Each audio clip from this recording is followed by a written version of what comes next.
Welcome to another conversation with the Apostate Sisters. I'm here with my sister Nancy, and my name is Patti. We grew up in a doomsday cult called the Worldwide Church of God. We're nerdy about history and culture, but critical of religion, so get ready to get mad or to nod your head in agreement. A huge aspect of our growing up involved food, and that's what we're talking about today. One of the practices of the Worldwide Church of God that separated church members from many other Christians was a strict adherence to Old Testament dietary laws. And to deepen our understanding as to why we were subjected to ancient food laws in the 20th century, we thought we'd explore how societies have controlled food and for what reasons. Let's jump in. Hi, Nance. Hey, Pats, how you doing today? I'm doing okay now that we figured out our fucking microphone problem, at least partly. Yes. Damn cords. Yes. Well, good topic that we picked today. Yeah, I feel like dietary restrictions were very much a big part of us growing up. So, yeah, I thought that would be a fun topic to cover today. Yeah, I mean, it does make sense as one of the first topics just because there's obviously a lot of weirdnesses and things that separate out the Worldwide Church of God from other Christian religions. Because I remember as a child, anytime I would tell a friend's parent, when I went over for dinner or something about what I could and couldn't eat, they would kind of look at me sideways and ask me if I was Jewish. It pretty much is, though. It's very I much, mean, yeah, Jewish yeah, Old Testament laws. Yeah. right. I think the Worldwide Church of God implemented it a little bit differently and didn't have quite as much ceremony and things around it. There's Right. some things that they didn't actually adhere to in the Worldwide Church of God. Like I know within Judaism, one of the big things is to not combine meat and milk, Yep. which, right, it stems from a passage that talks about not boiling a lamb in its mother's milk. Which I guess objectively you could think, yeah, that's a little strange if you're going to kill a lamb and then be like, ha ha ha, you were supposed to drink this milk from your mother, but you're dead, so I'm cooking you in it. Okay, it's a little creepy. So I get it. But I know in Judaism, they've taken that really far to where some of the wealthier families even have separate kitchens for meat and milk. Not Yeah. just like, but that's Mhm. all taken from this one passage that's about milk and specifically the lamb being cooked in its mother's milk. So, Right. That's the things can be exact taken to passage. extremes. What's that? That's the exact passage, actually. Yeah, don't cook it in its mother's milk. And I do wonder, see, when I was serving over in Iraq, I did come across people making these dishes with like a goat head boiled in milk. That was a thing. So I do wonder if it was kind of, the tribes that they were enemies to the ancient Israelites or people they did not associate with, be like, oh, that's their thing. So we're not going to do that. We're going to be better than that. And so of course they put it into the passages. I don't know. We could definitely dissect this a little bit further, but I do find that very interesting. Right, for sure. Yeah. It's an odd one, right? We were saying that one because that was one that wasn't adhered to in the same way in the Worldwide Church of God. But what, Right. like, when you think back about the food that was forbidden to us as children and told because of God's laws, what are the ones that stand out to you Well, the pork was most? the biggest one for sure. Pork. Yep. Yeah. No bacon. No, well, we had turkey bacon, we had turkey ham. We had all these alternates to things like we couldn't have pepperoni on pizza and that sort of stuff. And then of course shellfish Wow. came right after. Shellfish. Yep. Yeah. Shrimp, Yeah. The notion of lobster. shrimp didn't even occur to me back then. Well, yeah, because we never ate it, but it wasn't around that much. Not like pork is. Pork is very common in the US. So I just remember all kinds of things popping up when I was a kid. We'd have pizza parties in class when I was real young, and that would be like the only option there. And I had to say, I can't eat that. I'm not allowed to. And they, of course, like you said, looked at me sideways, looked at me like I was an absolute weirdo. I got teased really bad for things like that. And I didn't really know why. I'm like, I wanted to eat the pizza. I had no issues with it. But it's so interesting how the concept of this is our religious belief never really came up. When we were raised, it was just like, nope, you don't eat this. God forbids it. And that was that. It didn't Yeah. occur to me, like, yeah, this is actually a religious belief of theirs. Oh, okay. Well, this will point out the fact that we've acknowledged that it seems like I got a lot more of the direct indoctrination and yours may have just been more cultural.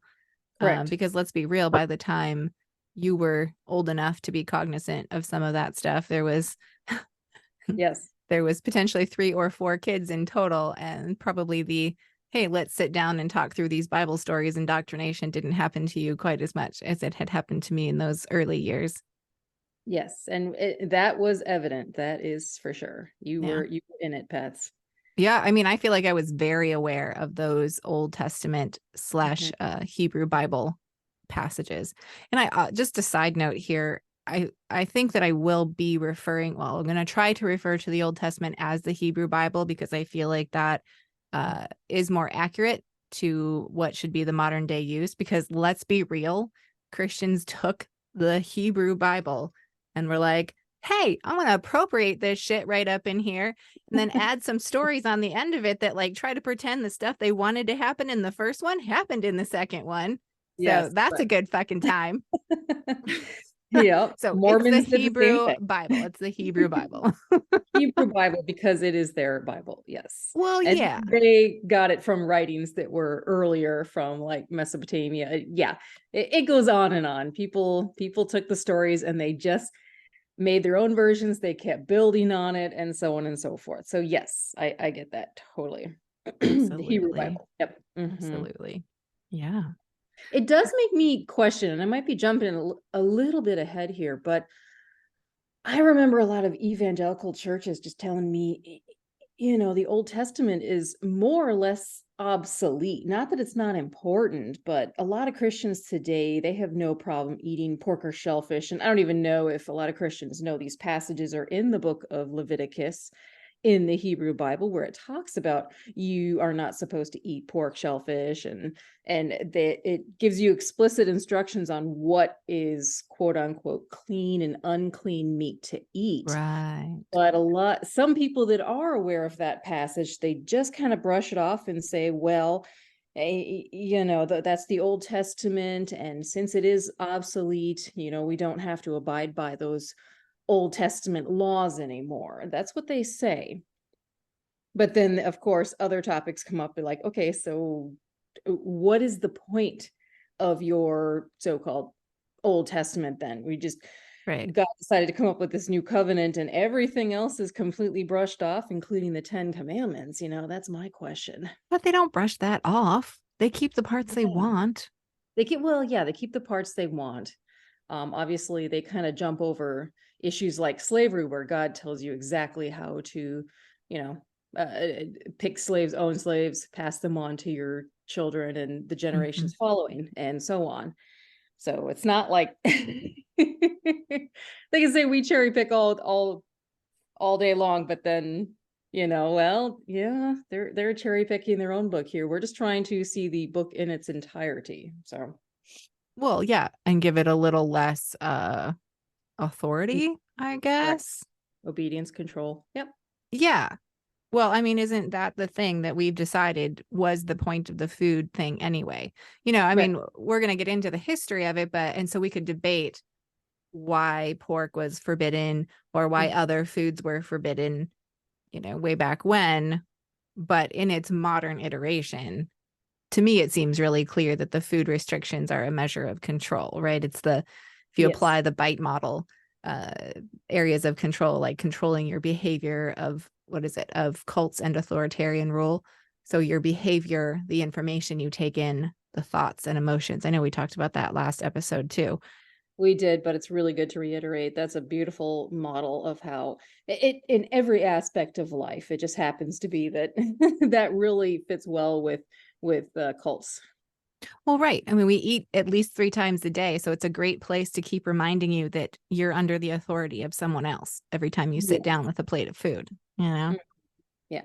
And Mm-hmm. there had to be reasons for it, especially, back then when people started agriculture. And I mean, yeah, I don't know if you wanted to get into the history of it just yet, but all throughout history, people were eating, wild boars. They started during the Paleolithic times, and then they moved into raising pigs in agriculture, and then all of a sudden it started a rapid decline. Um, Pork, and then it's pork like, eating. yeah, and then pigs all of a sudden were associated with like filth and poverty, and people started to start thinking they were better than other people and built these big empires, and like, oh, then we start grouping people together. We're part of this group and you're not. And if you're eating pigs, that means we're not because it's associated with you, and so on and so forth. So since the Hebrew Bible was written, what, like around 1400 BCE, maybe to like 300s BCE, Mm-hmm. somewhere around Yep. there. I think Yeah, that's that right. would have been about the time. Correct. Yeah. Yeah. Well, and it's also about the time that humans started really populating cities. Mm-hmm. And without modern sanitation, guess what? There was pigs in the street that were eating all the garbage and the human shit. Yes. So Mm-hmm. yeah, they weren't exactly the first choice for dinner back then. And previously, they were looked at as good thing, because they ate all of the waste. They, clean up the area. I mean, oh hell, I've seen chickens eat their own shit too, but whatever it is. But yeah, and then people say, well, they don't sweat, so they're like filthy animals. But I also have to wonder, was there some sort of like a swine flu or whatnot that had come through and made people think that, oh, you're getting diseases from these animals, we can no longer eat them. Well, okay, let's talk about that with pork because unlike beef, pork Hmm. meat does have the potential to pass on some really bad shit. Yeah. Parasite type stuff. It Hmm. might be in the notes there, but oh, there you've got it in there. Tapeworms. Yeah, tapeworms. Right. So you screw up and you don't get your pork cooked all the way, you Hmm. are getting sick. And Yep. I mean, back in a day when no one could shove a meat thermometer in their pork shoulder, they don't know necessarily. And so it probably did make people sick. So I'm sort of two minds about this, that historically it does seem like there's a cultural, societal class caste Mhm. aspect to it. But I think there's potentially also just some very real lived experiences that were shitty that made people learn things the hard way about cooking food, because beef doesn't do that, right? Nobody would have a rare steak if beef did that. Well, that's true. Actually, yeah, that makes perfect sense, actually. Yeah. Mm-hmm. Yeah. Interesting. I also remember reading pigs, they don't have any secondary sort of like economic use, so to speak. Like they're just for meat. Like with goats and sheep, goats provide milk, sheep provide milk, sheep provide wool. With pigs, I think they're just strictly meat, aren't they? Like there's no other use for them. Leather? I mean, we used to talk about a football as the pigskin because it was at one point. Well, I think, yeah, didn't they use pig bladders for something? Carry water? I don't know. I mean, we I think could. that's Little House in the Prairie. Oh, shit. Mary and Laura Oh, tossing back and forth the pig bladder. Yay. isn't this so stupid? We have to cover topics like this in the century that we are now living in. I mean, holy fuck.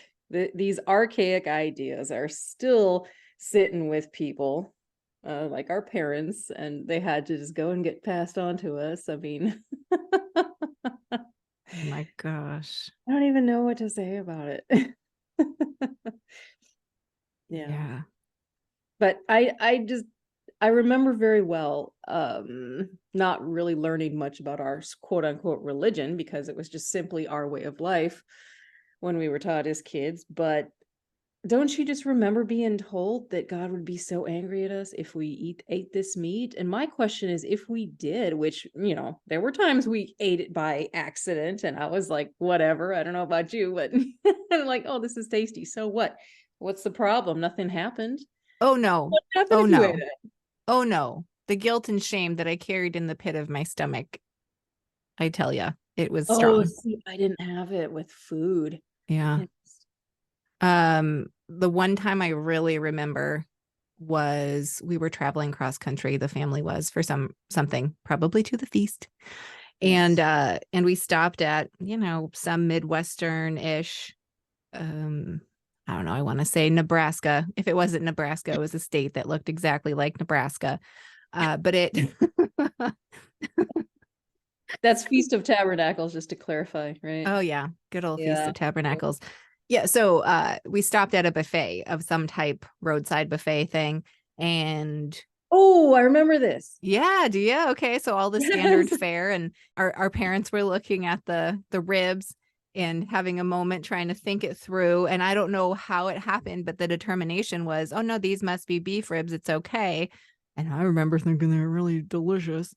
And then Yep. somehow on the way out, the realization hit everyone, or they asked finally, even though we had already eaten it, and found out it was pork ribs.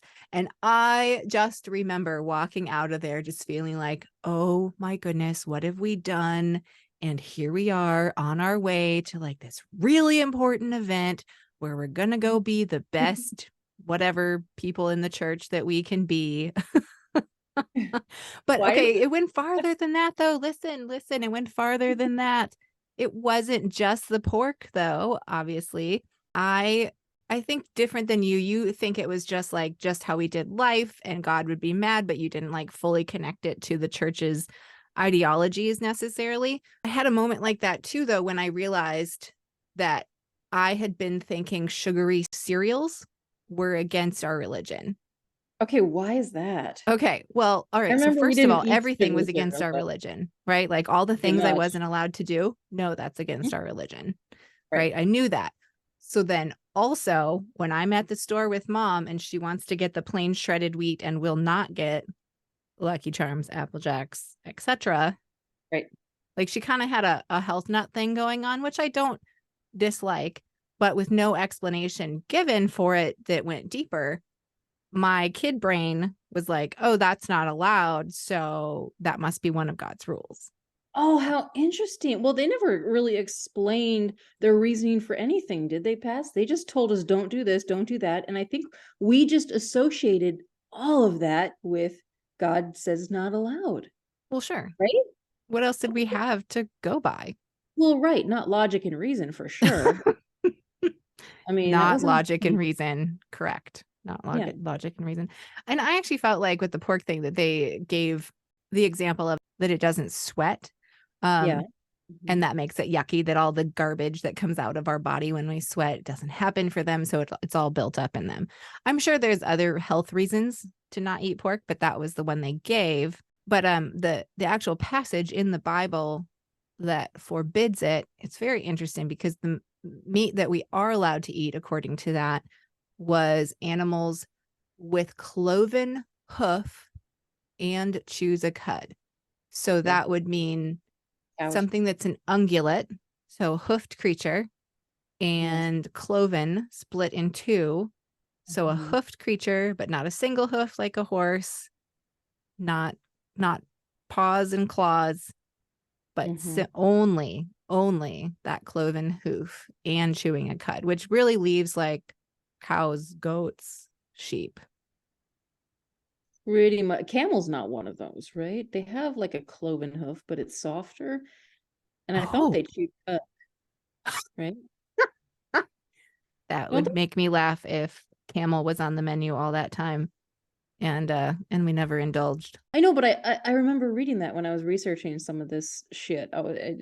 Like, why is camel not on there? Because I know in the Middle East they do eat camel. They drink camel's milk. Very Yeah. salty, by the Ew. way. I mean, but camels, you don't want to eat a camel. That's your car back Yeah. then.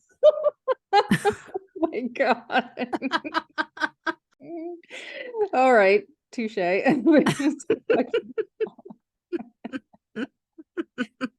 Oh my God. All right. Oh man. Yeah. We'll have to look that one up. I don't know. I just seem to remember, like, I feel like they do chew cud, but they don't, their hooves are different, like they're softer or something weird. They have a Hmm. camel toe, you know. So yeah. That's so interesting. But then we get a little further. Okay, so when it comes to birds, I don't remember the exact passages, but I know pretty much you can eat all birds except for like birds of prey you couldn't. Oh, I Again, have the passages. Do you you want to do. hear them? Okay. Yeah, maybe we should read over those and see where exactly the fuck this is even coming from. I I don't know can why we're edit. supposed to care what's in the Bible anyway, but since our parents live and breathe it, we do have to go through it. Right. Mm, Okay, so here we're in Leviticus 11. Leviticus 11. all right. Say that right. The Lord says to Moses and Aaron. All right, so we're in the Moses mythology here. Okay. Say to the Israelites, of all the animals that live on the land, these are the ones you may eat. Split hoof, completely divided and choose the cut. That's the one we mentioned. I mean, listen to this, the next passage to like really drive it home, like to not just say it needs the split hoof and the cud. It says this: there are some that only chew the cud or only have a split hoof, but you must not eat them. Um, the You'd have to have, camel, oh, the oh, camel, though it chews the cud, does not have a split hoof. It is ceremonially unclean for you. but it does have a split hoof, doesn't it? Or maybe it's I think it's two. got toes.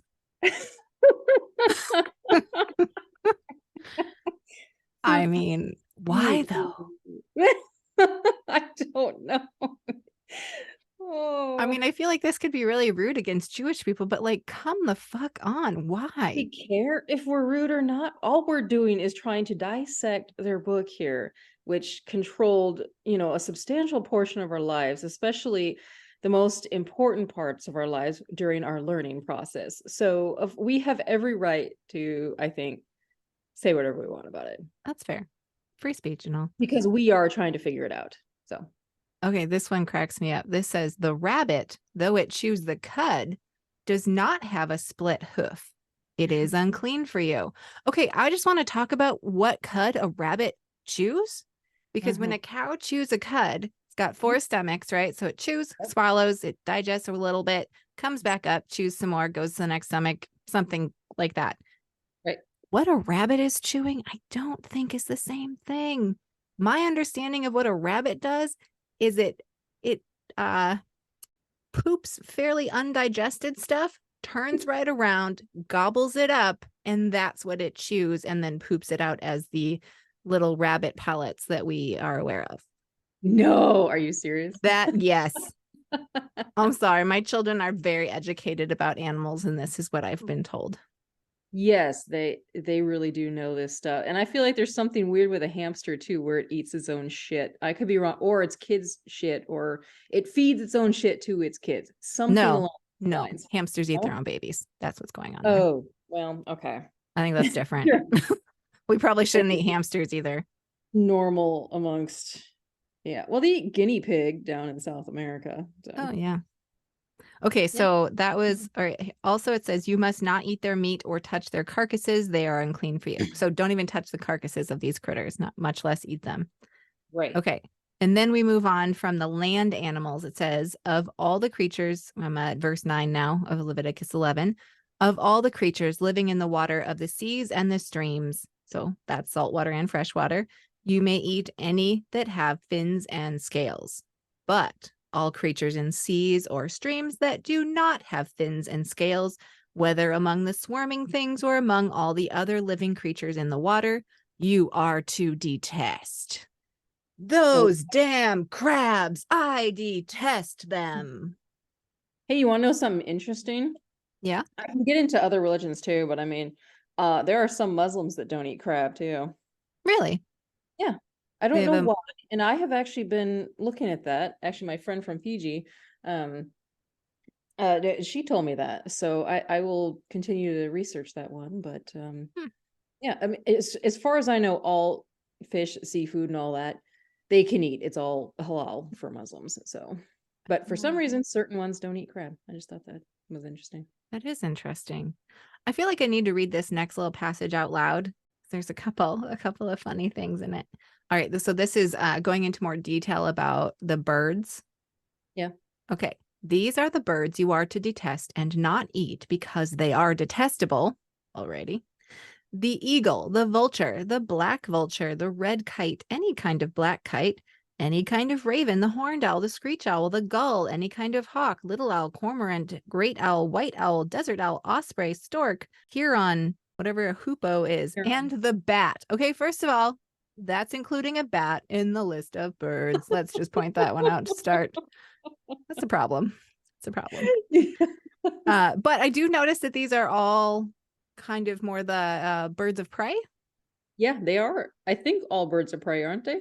Yeah, a lot of them Stork and are. heron or not, but I mean, Yeah, it looks like some waterfowl and then depending some on what raptors. category you put them in. But that is so funny that bat is in there. This was Mhm. before scientists, put together their hierarchy of species. Yeah, So of course people thought a bat would be under the same category. it's just a Oh furry bird. my. Okay. Yep. Okay, how about insects? Should we talk about what insects are allowed to be eaten? God. You ever All seen our parents eat a right. grasshopper? Because they could have. Yeah. Right. So Yeah, it's the go for ones it. that have jointed legs for hopping on the ground if they're on all fours. So it says that would be a locust, a katydid, cricket, or grasshopper. And I mean, do we know these are exact creatures to the names that we're hearing here? Not necessarily, probably. I don't know. But I guess they're all of a similar category. So it makes sense that we are at least confident enough about that. If we couldn't eat pork, why weren't we having like crispy grasshopper poppers or something? I mean, I guess it doesn't say you have to eat it, but shit, replace the pork with something. We didn't live in the ancient Near East. Okay, it says, but all other winged creatures that have 4 legs you are to detest. What winged creatures have 4 legs? Good question. I saw Is that it passage too, and I was curious. dragonflies? I I, mean, I, a lot of the winged creatures have 6 legs. So does that mean we can eat those? I don't know. Okay. I thought all of them did.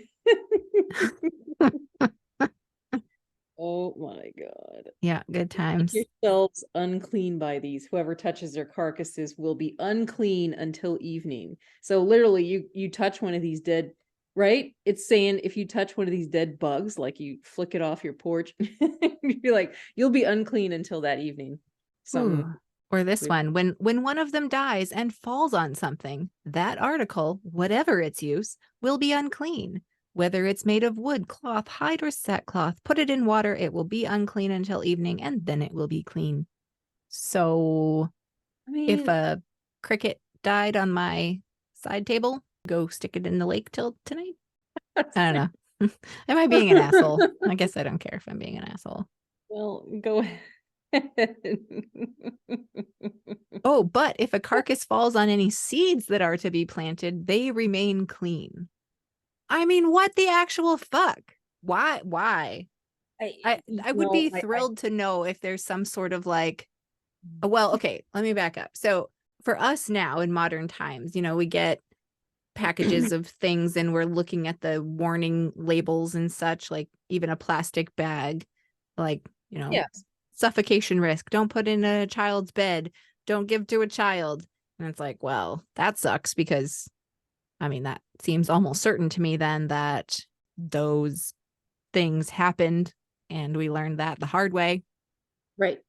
So, what did they learn Things about are a much dead more bug or something falling on sanitary. your item and it Yeah. not being clean? Like what is trying to be achieved? I don't know. I'm sure there was a reason. I would like to know if it exists, but You know how these days somebody makes a mistake and all of a sudden a new law is put in place. Maybe it mhm, was sort of like that back then. You know, totally. I think they were just creating laws. Uh, and maybe one incident or a particular set of incidents happened, and then they're like, okay, well, we have to do something about this because if a person got a disease here, they could equate that for a fly landing on them, and maybe they say, oh, okay, so that means you're not okay until evening. Evenings were a big thing with them, the whole Sabbath and sundown to Right. sundown. So maybe at nighttime it was considered a new day, right? Yes. Yes. That is my Maybe. understanding that anciently, at least in the Hebrew peoples, Right, there was some, at least at some point, there was a sense that, right, that the new day started at sunset. right. Yeah.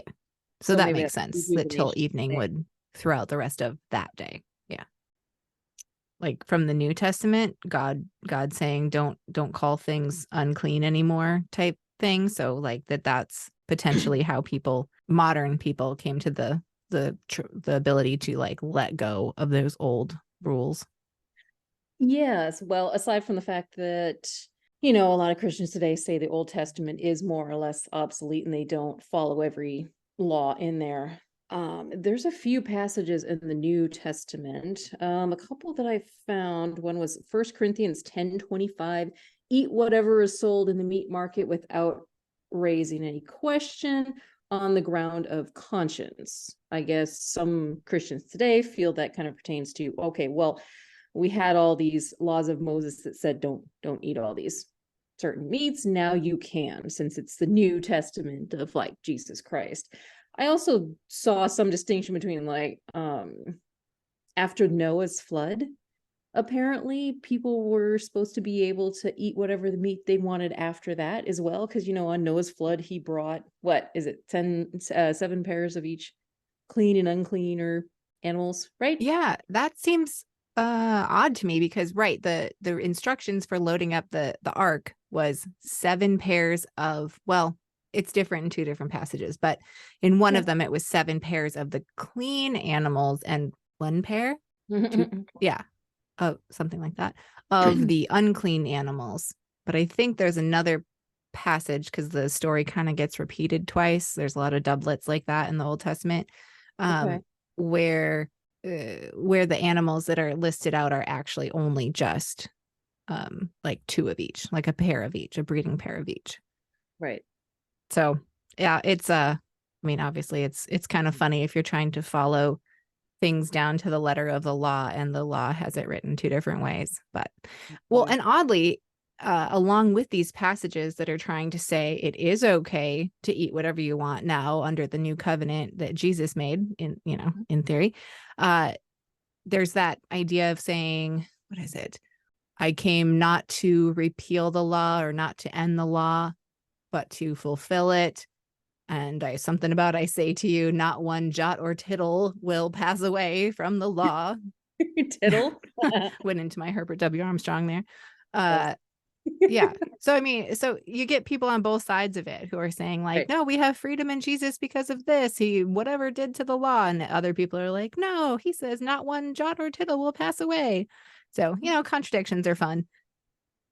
Well, there's all kinds of contradictions throughout the entire Bible, but have you ever met like a modern Christian that does abide by those old laws in Leviticus, like the mixing of fabrics, the don't eat this meat, the yada Nothing yada? mainstream that I know of. Yeah, me neither. Yeah, interesting, right? A lot of them aren't even aware of those passages, or like they know, but they just kind of brush off what's in there. I don't know. Yeah. I mean, it's the whole thing's a pick and choose situation. True. Most of evangelicals have not read the Bible, as you well know. Yeah, as Yeah. as I stressed with the last video, like, nope. At one point, I called myself a Christian too, and had never read the fucking Bible in its entirety. So, Yeah. did I know what I was talking about? Absolutely not. I mean, I do think that the behaviors around food that humans engage in are mostly cultural and not religious. But Right. I think religion informs the culture, but I think it goes the other way more often, where things that are happening in the culture start to be reflected in the religion, because the religion is kind of like the behavior modification arm of culture, or at least it has been for a lot of human history so far. Right. Well, I feel like cultures and religious aspects overlapped quite a bit. They were pretty saturated together early on, and then all of a sudden we started separating the categories later on and over the years. I don't know, am I wrong? I feel like religion was kind of like a culture back then. It was just a way Yeah, of life. But because now we have so many different religions that you can definitely distinguish the two.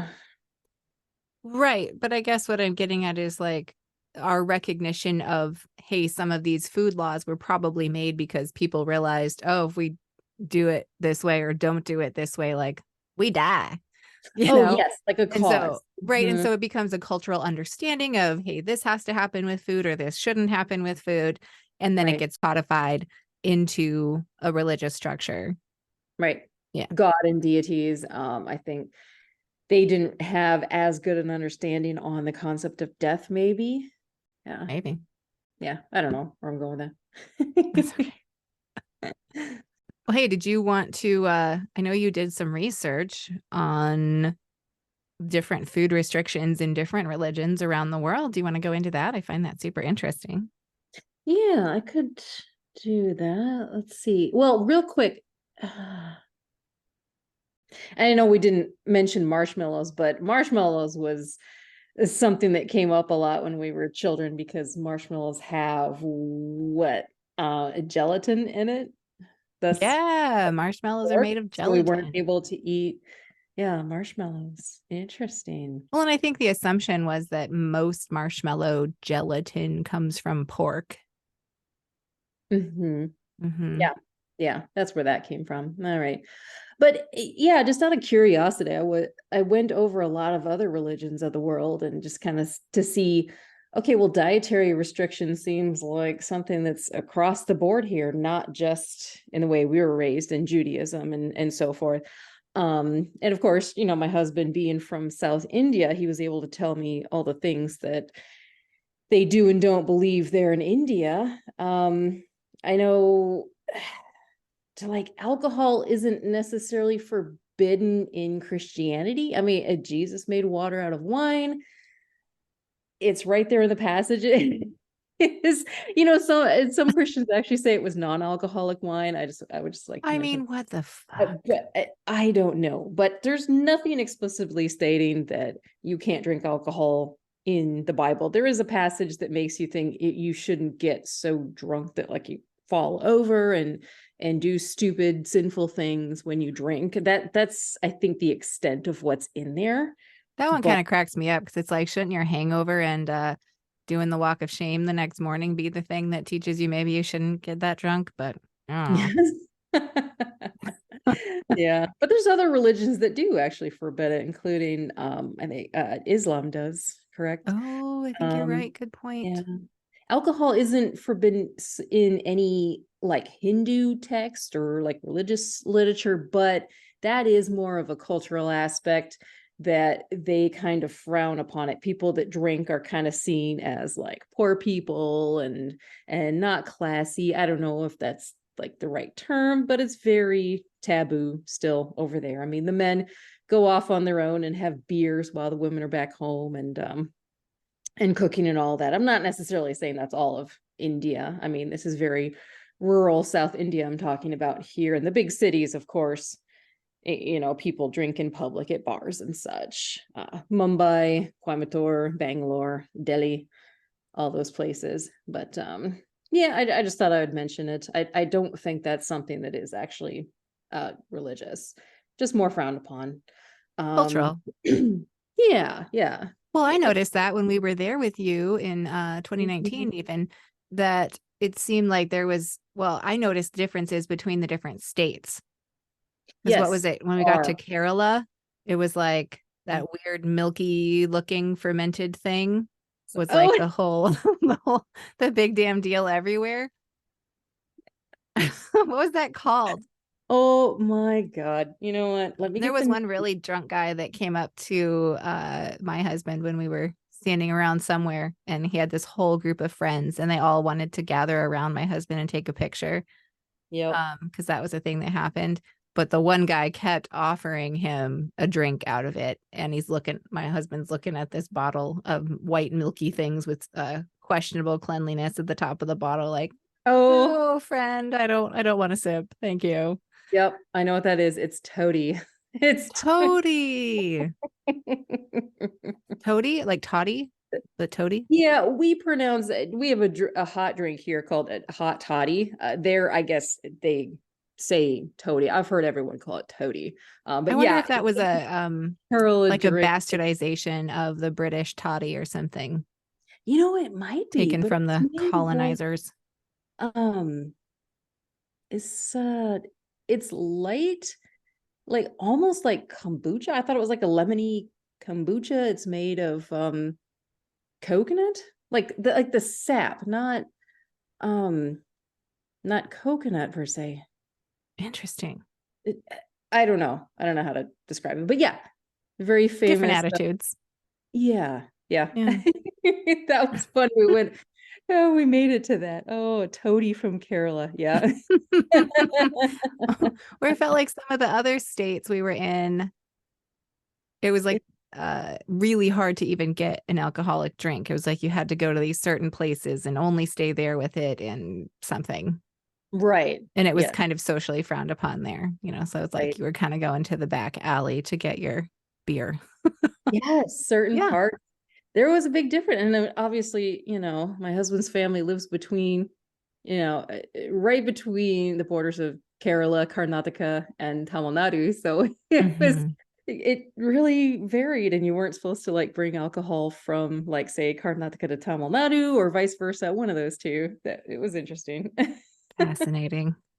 But anyway, yeah, we went off on tangent again. My bad. No, Uh, I think this is really interesting. And India is just so like there's so many cultures within the country. And I yes. honestly probably part of that.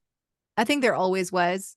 I think had British colonialism not gone in and tried to make sure they kept everybody separate and Yes. speaking, Mhm. right? Like I think there was some intentional keeping people separate and like against each other and things within India so the Indians couldn't rise up against them.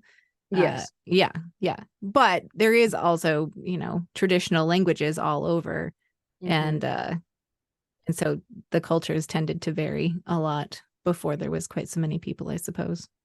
Oh yeah, so many languages, not just by state, but even like tribal people, they all have their own languages per village, and it's crazy, but Wow. Wow. very, very interesting. But yeah, Well, another and cultural, oh, go ahead. I was just going to say there is a blend of religions too, where I would Mhm. say, the United States, while I don't agree that it's a Christian nation, I would say that it Oh is no, probably the majority right. religion for anyone who's claiming a religion. Mhm. And in India, maybe it's Hinduism, but there's a fair amount of other religions going on. And for the most part, they live in peace with it. But I know you did some research into Those, Jainism. Do you want to talk about the restrictions that yeah. Jains use? Yes, Jainism. I do want to clarify. Yeah, I don't know if there's mm, like an actual national religion. Maybe it is Hinduism, but I know it's got to be a good 90% or so Hindu in India. And then you Okay. have Christian, they call it Christians. It's Catholics, and then you have Muslims. Oh, And usually nobody fucks with the Catholics. But I know there's sort of an ongoing war with between Hindus and Muslims, especially up there in like Kashmir and territory disputes. There's oh, all okay. kinds of places. There's stuff going on with. Well, wasn't Pakistan set up to be like Muslims, you go over there, Hindus, you go over here? So then all of a sudden that border between Pakistan and India got a little crazy. Yes, that is a whole. And by the flames of the colonizers, of course. I'm going to Yeah, keep saying that because it's true. that's fine. I did want to point out this little nugget too. I have a friend from Fiji, and so her father that she knows of is from India. My husband thinks he's maybe from like Calcutta area, but he also might be from Bangladesh. And, Oh, but see, yeah, her grandfather was brought as along with others as slaves to, Fiji and some of these other islands here. Um, is, so she doesn't really know what her background is. So it's very interesting that there's no, records necessarily showing the lineage there. So that's something she's actually working on. I found that to be very interesting. Yeah. Yeah. But yeah, anyway, again, getting a little off topic. So Hinduism, from what I understand, I mean, Hinduism is even a collection of a few different religious ideas that were, collected into one, much in the same way the Bible was Sure. ancient stories that got turned into, the Hebrew Bible. So you're saying the things like the Bhagavad Gita is probably not just one book that someone sat down to write, it's a collection of writings. Right. There's a whole bunch out there, and some of them are not even considered necessarily like they don't have like, hey, the Christians have the Bible, like that's their book. The Hindus have, there's the Vedas, the what is it, Bhagavad Gita, Mahabharata, Upanishads, all those different books, and some of it is just more kind of like religious literature, so to speak. Yeah. Again, Well, and I I have don't think they think of it in the same mentioned, way that a lot of Christians think of the Bible. A lot of yeah, Christians think of the Bible in terms of the inspired word of God. And right. I never got the sense of that from the Bhagavad Gita, Mahabharata, or the Vedas. Mm-hmm. Yeah. I mean, the Kama Sutra might even be considered to be some sort of religious book. Who the fuck knows? I don't know. I'll Um, take that on as my religious text. Can I so do that? Yeah. I don't know. I know a lot of Hindus, and I've asked them all kinds of questions, and I kind of get the same answer. Like it goes so far back that a lot of them don't actually know. Some confidently say they do know, and this is how it is. They have a lot of those arrogant types of people, just the same as Christianity does. So Fascinating. but yeah, anyway, but yeah, so just to kind of go over Hinduism as far as like uh meat goes, most Hindus are vegetarian. Again, I don't think that's a religious thing. They don't eat any beef because they do consider cows to be sacred and sort of like the mother providers of milk, the providers of food. So they do eat dairy products, all dairy products, curd, like plain yogurt, milk, paneer, because these things are supposed to be spiritually pure. Hmm. Um, Milk is considered spiritually pure. yes, Hmm. yes. And since the cow provides that, they don't slaughter the cows. Sure. Yeah. Although oddly, when we were up in there was this big Catholic cathedral thing Mhm. that we visited, and it was in a state near the Palakkad fort. It was a state that Oh, had kind of like a split between the Hindus and the Muslims. yes. And I found it so interesting that there was places we could go and get beef to eat in that state.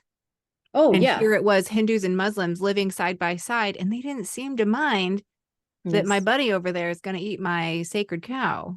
I don't Yeah. know. Well, Muslims do have make like restaurants in India that are Muslim owned. Yeah, you'll find beef curry on the menu sometimes. I've seen it. Yeah, that's not uncommon. Yeah. So interesting. But it was near the Palakkad Fort, actually, I think, in Kerala, where we went to that ancient Jain temple. You remember that? Yeah, that's Yeah, okay. Yeah, yeah. that was a Jain temple. But speaking of Jain, a lot of people have not heard of Jainism. Really, it's just sort of like a subsect of Hinduism. Okay. But if ever there was like the strictest diet I've ever seen, it would be Jainism. I only knew about it because I owned an Indian restaurant with my husband, and we had some regular customers that were Jain.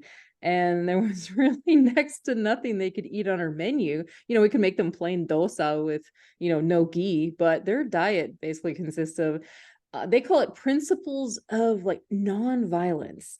They Hmm. are very strict vegetarians, but it goes further than that. They don't eat any root vegetables or anything that would like stimulate their senses. We're talking no ginger, no onions, spinach, like potatoes, carrots. Goes without saying they don't drink alcohol or have any caffeine.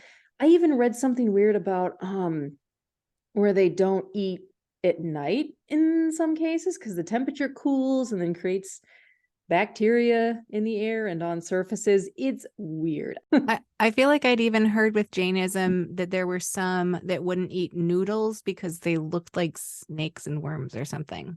Wherever did you read that? I don't know. So, Oh, I mean, any of these things, I'll just put a seriously. blanket statement that people should take what we're saying with a grain of salt because we're trying to research things, but honestly, we're not Yeah. experts on these things. We're just curious little sisters. Yeah. Well, and maybe if people know these things, they can help us out too.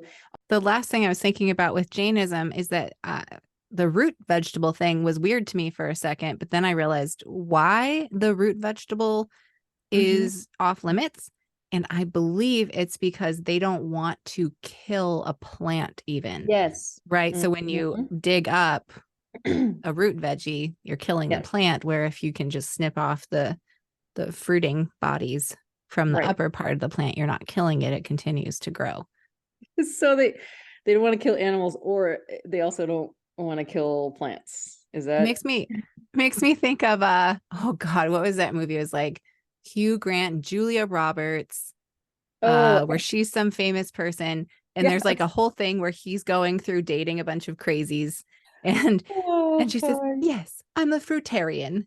So she only would eat fruit Fruit. that had already fallen off the tree or something like that. And the whole famous line was famous. I don't know how famous it was, where he says something about so these carrots, pointing to his plate, and she says, have been murdered. Oh, well, those poor old carrots. But Oh, honestly, what are they eating then? It I, makes no sense. yes. Like, That and was are you not even getting thought about protein? that. I mean, I know protein content is probably a little bit lower in diasporas from India anyway, but like, holy shit, what are you eating? Okay, Yes. anyway. I don't know. I don't know. And just the fact that, here, I think in the beginning of time here, as far as we know, people just ate whatever's available to them because they were just trying to survive. To And the fact that survive. now maybe we've just had too much time to think about it, and people are like, well, how about we not eat this because of this? And we get all these crazy ideas. I don't know. I mean, I'll jump in there and say I'm an offender again and a hypocrite because I tested negative for celiac, but I'm still gluten free because I feel better when I don't eat gluten. But that is such a privileged thing that I can exclude anything at all, Yes. Well, right? I think that comes down to how like a lot of bread is processed today, and there's too much gluten because things don't have time to sprout, which it really should. Oh, great But point. yeah, I agree. that's another I know. topic. Yeah, things aren't processed properly. Yeah, they can be very unhealthy for us, and yeah, some We people can don't even cover know that it. more on our food-based spin-off that we do. Yes. Maybe. Oh, there's so many topics to pick apart. But yeah, let me run through a few more of these. So Sure. I had Sikhism written down, which is a lot of Sikhs are in like Punjab, India. And but it varies. I don't think there's any set rules for them. Most of them do eat meat, but I think it has to be halal. Alcohol Hey, also. what does halal mean? Can you explain that? So halal is like the process of butchering the animal. Again, like my husband told me, all the blood has to be drained. You have to say a prayer to Allah, and then there's some other things. I mean, kosher is much more complicated, I think, than halal. But Oh, it's interesting. It even goes a step further. We were talking about how people can be extreme about things. There is something called Zabia halal. And so I tried to figure out what it was, but it took it even a step further. Again, at my Indian restaurant, some customers came in and I've heard it all. Your restaurant's not halal because you have a bar here. You can't be serving alcohol. And I said, well, my restaurant is not halal. I'm not saying that it is. The meat that we serve is halal, though. I had other customers asking, is your meat Zabia halal? I'm like, okay, well, I don't know what the fuck that is, but I mean, look, I said the meat's halal. I don't know which, it's so confusing, but these are all things that we could, yeah, we can check further. But like I said, all creatures of the sea are said to be halal, even though, like I said, some Muslims apparently don't eat crab. No birds of prey, which is just like, Jewish laws too. No birds of prey they don't eat. I mean, obviously, there's a lot of parallels between Islam and the Jewish faith. I mean, yeah, there are. So, but on that note, I mean, it is an Abrahamic religion, just like Judaism is, just like Christianity. The Jewish dietary laws are kosher. That is, let me see what I have on that. Derived from the Hebrew root word for either pure or proper. And they go as far as like separating in preparation, of course, the meat, dairy, and other food items. There's even a certain amount of time where you eat one thing, you have to wait, I think, several hours to eat something else.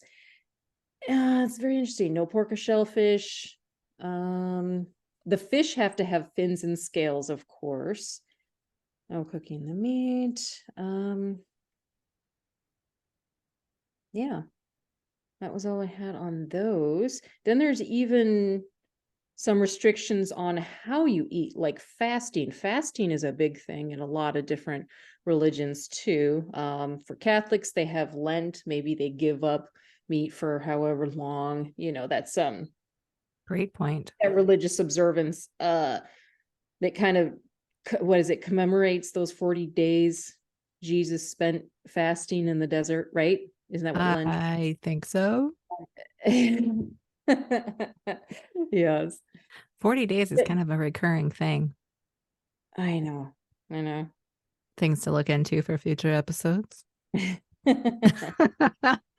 And even in Buddhism, that's also very varied, but Buddhism depends, their diet depends on kind of what country you're in, what culture. Like a Nepalese Buddhist is going to have a completely different diet from, say, one from Sri Lanka. It just is, because you have the cultural aspects as well. I think most are vegetarian in Buddhism, but I think it does come down to personal choice with that. I know elephant meat is forbidden for Buddhists. I don't know where I read that, but and some priests don't eat fungi. I have actually come that they across know of. a Hindu once that didn't eat fungi for some reason. Weird. I mean, it's not a plant or an animal, so I guess we could be questioning ourselves on that one. Well, yeah. Except some of those fungi are really fun when you eat them. I know. Yeah. Not just on pizza, baby. And then with Mormonism, by the way, did you know there's a lot of Mormons in the South Pacific? I didn't know that. I thought that was kind of like just all North America. But anyway, Hey, yeah. those missionary people got everywhere. They really did, and they Blah. thrived in a lot of different places. But anyway, that's officially known as the Church of Latter-day Saints. I used to get it mixed up with Seventh-day Adventists all the time, but now I definitely know the difference. Where Seventh-day Adventist was more like what we were raised with. But That was another one that people, when I told them about our rules growing up in that church, that was another one that parents would say, huh, are you Jewish? Huh, are you Seventh-day Adventist? But that was mostly because of keeping Saturday, I think, that they connected them. Right. Mm-hmm. Yeah. But a lot did come out of that. And I think Herbert W. Armstrong, who ran Worldwide Church of God, he was initially like a Quaker and then a Seventh-day Adventist. So it would make sense that he would follow all these dietary restrictions. Sure. Yeah. I mean, I think he, as a cult leader, was well aware of the ability to control the people with that. In fact, these leaders are pretty good at enforcing things for the people who follow them, and then they're pretty good at conveniently ignoring it for themselves when they wish. Because I seem to remember that there was this discussion of a particular pastry, I think, that Herbert W. Armstrong loved, and it was made with lard or something like that. And I seem to remember that our parents were even having this discussion of how would they know this? I have no idea. Some discussion of recognizing that here Herbert W. Armstrong was taking part in a item that was forbidden and deciding it was okay for him. and our Yep. parents maybe having a moment with that. I don't remember how the whole situation went, but it was clear that it was a rules for thee and not for me kind of situation.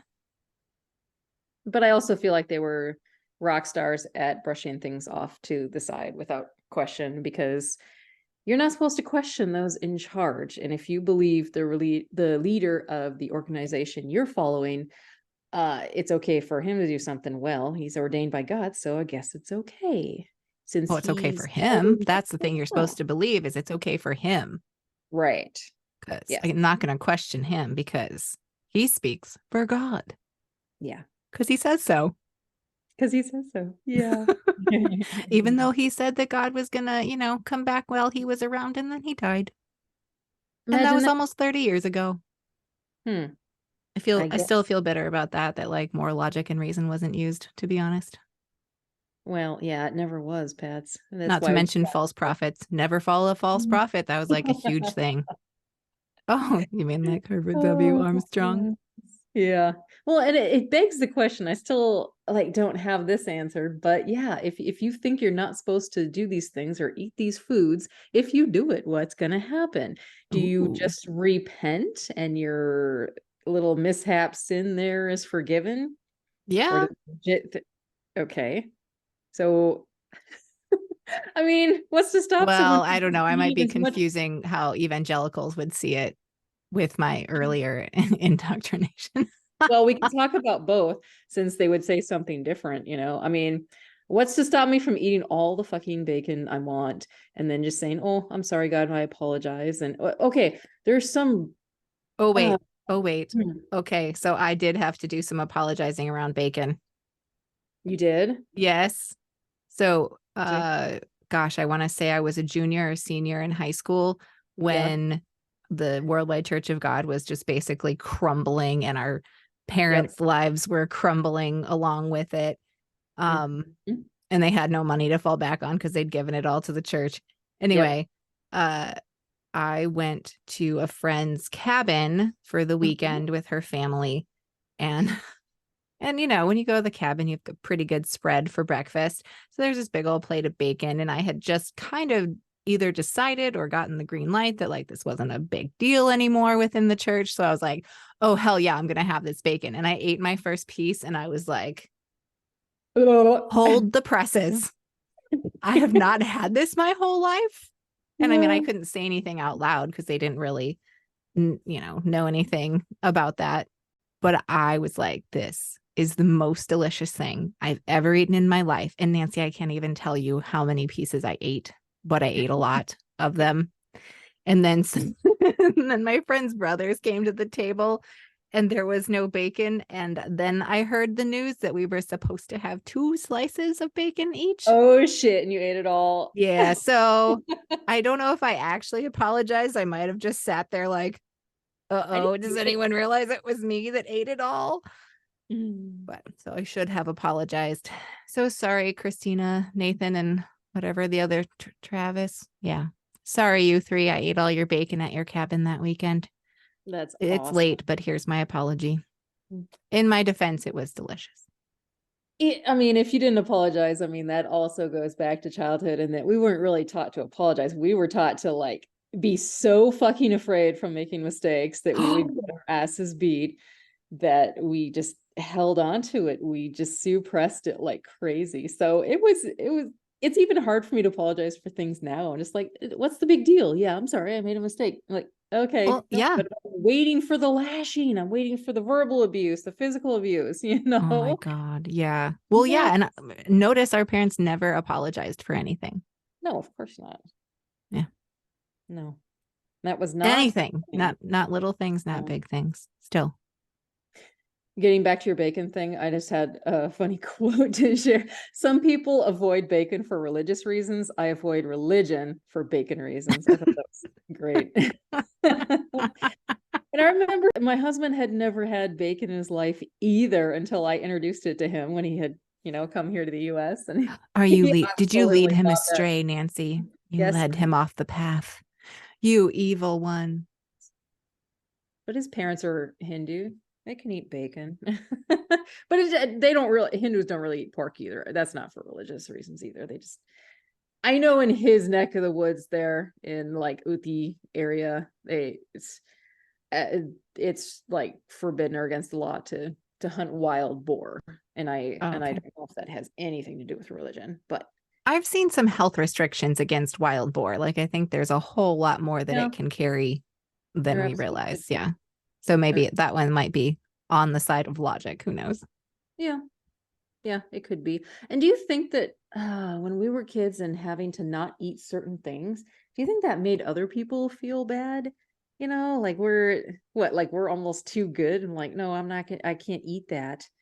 Mm, And I often wondered what it made other people feel like. And obviously they didn't understand. I didn't understand. I think when people do things like go vegan for philosophical reasons of Mhm. not killing animals and stuff, I think that has more potential to make people feel bad. My Yeah, guess is when people heard about our food restrictions, they were probably more like, okay, moving yeah, on, and just thought we were weirdos. That's my yeah. guess. Oh, everyone thought we were weirdos pets. Well, we'll get into that, I'm sure. I mean, who the fuck wants to hang out with somebody who's, kind of a like a stick in the ass about a lot of stuff? And I think, oh, as far as the impact on it did to me now, I don't restrict myself in literally anything, not just food wise. I'm just like, if I want something, I'm going to eat it. I'm not saying I'm going to eat a whole fucking cake on my own. I'm just saying, if I want to eat a bunch of bacon, yeah, I'm going to. And I'm like almost addicted to trying foods now. Like if there's something I haven't tried, I'll go around traveling the world and I'll try all these new foods I've never tried before. It's like, yeah, I've tried that. I ate durian the other day, actually, for the first time, fresh durian. It was so bad, Mm. but I heard it was so nasty. I'm just like, okay, fine. I want to try it just because I have not. You and So, I tried stinky tofu. oh my, you tried it. I did not even put it in my mouth. You It didn't? I swear you did. No, I did not. I couldn't even hold my breath when it was on the table, and good on you. Okay, so the story behind that, yeah, we took a sister trip to San Francisco, and um isn't it your husband has some friend from Hong Kong and he mentions stinky tofu as some sort of delicacy, but I couldn't find it on any menus anywhere until I saw it at some place in like Chinatown, San Francisco. We were going, and it wasn't even on the main menu. It was on a secret menu. So when we asked for it, they brought this secret menu because somebody legit has to know what it is in order to order it. I don't remember which restaurant it was, but it was the nastiest, foul smelling thing I'd ever had. And if somebody asked me what the grossest thing I've eaten, aside from balut, by the way, which is, yeah, like a grown like fetus of a duck egg, Blech. which is also nasty. Yeah, it's stinky tofu. Oh my god. There was a show called Bizarre Foods with this guy, Andrew Zimmern, and he would eat anything. And stinky tofu was one of the two things I think that whole show that he was like, not That's doing it. I bad. did though. I ate 3 pieces. Yeah, I can put nasty shit in my mouth like nobody else. Hey. it was terrible, Pat. I can't believe you put that in your mouth. No, no. Okay, when I tell this story to people, Nancy, my whole Yes, thing is like recognizing that I remember it coming to the table and I yes. tried it and you just kept looking at it. Yeah, You kept staring at it like, ugh, with this disgusted look on your face. And first you had to move it away to the edge of the table and it was it still too wasn't far smelly. enough. So you put a napkin over it and you were still like, ugh. I And still once smelled I was done, you made the waitress come and take it back because it was so gross. You couldn't even have it it. within 4 feet of you. And Pats, I eat some nasty shit. Like I have no problem, sticking just plain anchovies or cod liver in my mouth. But no, stinky tofu, no, there was no getting past those lips. It was bad. So I applaud you for doing it. Oh, so I guess I can't say I've tried it because it never made it that far. Oh, that's so funny. You It was tried to try it. I tried to try it, but Yeah. yeah, that's how we got to that topic. But yeah, that could be a whole nother podcast too, like nasty stuff we've eaten. But I do feel like I have no problem at least trying majority of things out there because our diet was so restricted that I just don't like restrictions in general. I don't want somebody telling me I can't go somewhere or do something or talk to somebody. And, back in the day when we were in that religious ideology, just stuck in that little bubble, it felt so gross and I just wanted to break free. And so, yeah. That's right. I mean, I think you're lucky that you had your head about you, your wits about you when you decided to go against all of your conditioning and such and your restrictions, because I think that can go really bad. I think there are Right. people who grow up really sheltered, restricted, etc., that as soon as they're free, they like don't know their boundaries, and they Well, can go too far. I I'd mean, say I maybe guess you had your fun for years a of that. while. You're older now. Yeah. Yeah. My years of that. I'm, in my 40s now. So I think, yeah, I got a handle on it. So maybe same with you. But again, I wasn't really in it quite like you were. I mean, I think mom and dad really put the smack down, so to speak, with you, their firstborn Mhm. child. So These days, I tend to think I must have been a lot more mouthy and blunt at them in my very early years, and I had to learn the hard way with a wooden spoon to my ass to keep yes. my mouth shut more and just swallow it.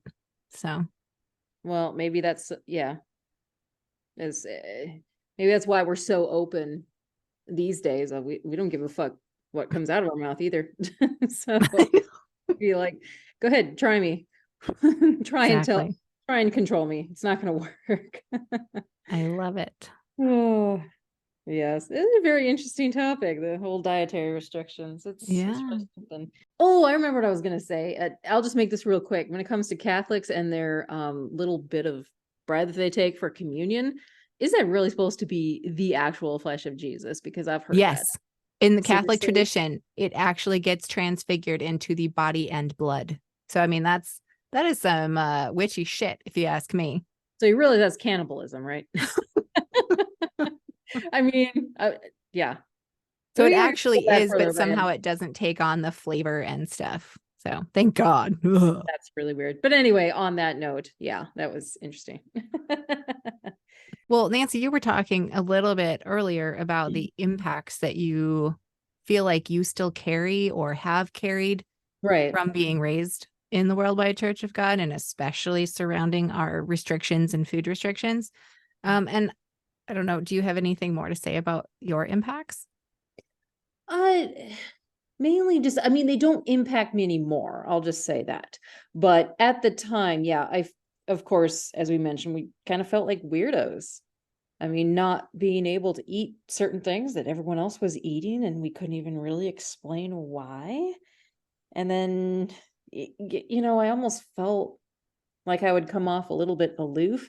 But again, it's no longer like that. I mean, I guess at the time I would feel bad about having desires of any kind. And of course, I'm a big foodie now and always want to try things. And back then I couldn't. So yeah, that was hard. I would say that's the only thing that I may have mildly carried with into adulthood. Again, it's long gone. I don't think we have to be now I look at food restriction in a very different way and be like um no, I'm not going to eat that because I don't need all the processed flour and sugar, the nice natural way instead of from a religious standpoint, seeing Right. food for what it is, not, yeah, if that makes sense. Yeah. And applying logic to your decision making, it sounds like. Absolutely. Yeah. Yeah, yeah. Mhm. I'd say, yeah, eat food as close to its natural source as possible if you know as parts of it that are good for you and things in moderation. I mean, I'm okay with moderation. Um, yeah, and experimentation, like connecting with our food, being closer to the earth in that way. Mhm. Yeah. I mean, it's great that you can have that relationship to food now and have it be your choices, that you get to Yes. limit it or make your choices in a way that's good for Mhm. you for things that you know about the world or know about the food. Right. I like being able to make those choices and not having someone tell me, no, you can't eat this because God will be angry if you do. I mean, it's so far gone now. I'm just, yeah. But So like I said, I had never believed it when I was a kid either. I just did what I had to do because I was told. So sure. yeah, yeah. For You know, you, it's there's a lot more guilt and shame, like you mentioned. yeah, I think so. I mean, it was all indoctrinated into me when I was so young that there's just no other way to know you can experience the world. You know, it's Yes. like if someone told you your whole life that everything that was blue was actually called, say it was called glue instead of blue, like you wouldn't know. You would go through the whole of your life if no one corrected you or if you didn't have any access to anyone calling it blue and they Mm-hmm. only called it glue. Well, you'd call it glue. Well, how far into adulthood did you actually start consciously eating all these things that we were forbidden as kids? Like, at what point was there did you still feel some guilt? I mean, when mom and dad moved away, you were in college, I was on my own, and I just started eating it right away, not even thinking about it. But did you have a different Yeah, I experience? think I had enough of a rebellious phase at 17, 18, and also when Worldwide Church of God was kind of falling apart at the seams. I was pretty good at intentionally shucking off the bullshit of it. Yeah. Okay, good. I think the guilt of around food was the least problematic for me. The guilt around Yeah, sexual things was much more, and we'll talk about that some other time, I yeah, suppose, we when we feel absolutely brave will. enough to talk about that on the internet. But Yes. I just like you were talking about feeling like a weirdo. And I guess I had the same feeling, but I called it an outsider, Mm-hmm. that growing up, the foods I couldn't have, the things I couldn't do. Um, and even the belief in being one of God's elect, like in a Mm-hmm. gross way, made me feel like an outsider. And Yes. so, in a way, I find it to be my superpower now that I can look at things from the outside instead of fully taking on the emotional ramifications of something. Mm-hmm. I can kind of step outside of it and be able to analyze all the people's I don't know, points of view in a situation. Right. Um because that's what I was always doing, is trying to figure people out and where they were at about things. Yes. Um uh so yeah, I felt like an outsider for sure, which I don't think is great psychologically in building connections with other people, even though I find it to be advantageous now in my ability to analyze the world. But Yes. um, but I do think that it made it harder for me to hold the line on restricting foods with my own kids somewhat. Not at first, Really. like really when they were quite young. And I could choose what foods to put in front of them. I would put, the healthiest choices I could. And I even went a little extreme on that, Yeah. because going extreme with food uh, was normal to me. And so when Right. I went, pretty much farm to table and growing as many veggies as I could and working directly with farmers to get meat, like those are all good things. And it would be good for the planet if we could all source our food in that way. Um, but I think that it was soothing something within me, Mm-hmm. that need to The have extreme. a restriction on it so that I knew I was eating an okay thing. Right. Yeah, Yeah. just it came from a different source at that point, and it was self-imposed because I was, like, longing for that or didn't think I could live life without that restriction on me for a while. Yes. Yeah. Mhm. Yeah. No, and that makes perfect sense that it would be in the food aspect too. I think a lot Yeah. of areas of our life we needed that sort of restriction to almost feel like we were doing something correct. Just Right, but if the we could do restriction whatever we didn't wanted. come it didn't come from a good place, though, Right. you know? Exactly. It didn't. Yeah. It came from a place of control, not a place of, "Hey, I understand these things about food and about my body, and I'm gonna make that choice." Right. Yeah. Right. Oh yeah, I guess maybe I struggled with limitations a little bit, having things maybe in moderation as opposed to like strictly saying, like if I say, oh, I want to cut back on coffee a little bit, instead finding that fine line between, like, okay, I'm going to cut back maybe a couple a week or so, but not being so strict to be like, I either cut it out completely or say, only have it here. And I can't live like that anymore. I can't do it. I just kind of have to let things flow freely, so to speak. Yeah. Um, because if I do put myself under intense restriction, I'm gonna fail. I'm gonna fail at every turn. Just a little oppositional defiant disorder. I have a rule, so therefore I need to break it. Yes. Yeah. Well, I mean, didn't you find that as a kid too? If I was told I couldn't do something, that just makes me want to do it all the more. And that Oh, I hell think yeah. really goes back to my childhood. Like, you want to tell me what to do? Well, go fuck yourself. How about this? I'm going to do what I want to do because it is my life and it affects you not in any way, especially not negatively. So, oh, yeah, on that note. Yeah. Well, I mean, we've certainly healed a lot, but I feel like probably there's a little bit more each of us could dig into. There probably is, but I think, yeah, food restriction is definitely not a problem for us anymore. So Yeah. there might be a little residue left, but I mean, I still eat too much. well, that's a common problem in the US That's and true. a lot of the world. So that's completely different than, yeah, other things. Oh, we didn't even cover the topic of unleavened bread, by the way. Oh my Um, God. Okay, let's yes. do that one as a whole separate thing. Well, Nancy, I think we did it. What do you think? Yeah, I think so. All right. Well, we've got some good ideas for a little more deep dives we can go into when it comes to particular holy days and food things that went along with it. But A lot of good topics to come. Yep. yeah, a lot of good topics to come. Well, hey, thanks for joining Nancy and I as we careened through our memories of our food traditions that we suffered with growing up. I hope that you at least found it intriguing and maybe you learned something along with us about other food restrictions and religions around the world. And please join us next time on Apostate Sisters.